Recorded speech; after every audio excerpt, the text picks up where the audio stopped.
जयगढ़ की आत्मा को ही निगलने की धमकी देता था। राजा विक्रम सिंह, न्याय और वीरता का राजा। राजा विक्रम सिंह एक सच्चे राजा थे। वो एक लंबी राजवंशावली के सबसे नए राजा थे।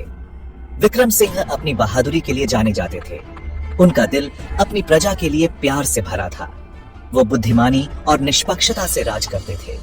अपने राज्य की रक्षा के लिए उनकी तलवार हमेशा तैयार रहती थी। फिर भी वो एक शांत स्वभाव के व्यक्ति थे। वो अपनी सीमाओं के अंदर और बाहर सब जगह शांति चाहते थे। लोग उनसे प्यार करते थे। वे उन्हें विक्रम द जस्ट कहते थे। वे उनकी ताकत और उनके भविष्य के विजन में विश्वास करते थे। लेकिन विक्रम सिंह जैसा नेक राजा भी श्राप की बातों से बच नहीं सका।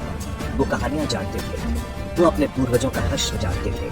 उनके दिल में बेचैनी थी। उनके उज्जवल जीवन पर शक का साया था। वो दुआ करते थे कि उनका राज अलग हो। वो चाहते थे कि विजयगढ़ अपने अतीत की पकड़ से आजाद हो जाए। श्राप का साया। विजयगढ़ पर लगा श्राप बहुत पुराना था।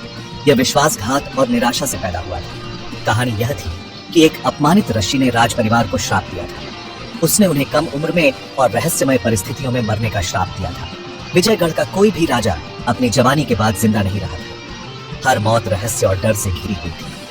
श्राप एक जहरीले सांप की तरह था जो धीरे धीरे राज्य की उम्मीदों का दम घोट रहा था। श्राप ने विजयगढ़ के इतिहास पर एक लंबा साया डाला था। यह हर उत्सव पर काले बादल की तरह मंडराता था। इसने महल में हर जन की खुशी में जहर घोल दिया था। लोग उस दिन के डर में जीते थे जिस दिन उनका प्यारा राजा श्राप का शिकार हो जाएगा।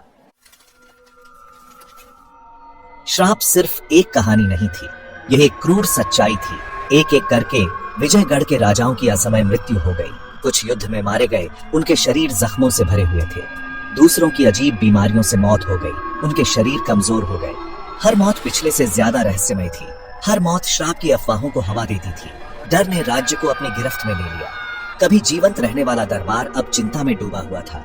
श्राप का बोझ राजा विक्रम सिंह पर भारी पड़ रहा था। वो नियति के अदृश्य हाथ को अपने करीब आते हुए महसूस कर सकते थे। उनके राज की खुशी उनके अनिवार्य भाग्य के ज्ञान से दूषित थी। मौजूद खतरे के बावजूद विजयगढ़ में जीवन चलता रहा। बाजार अभी भी गुलजार थे।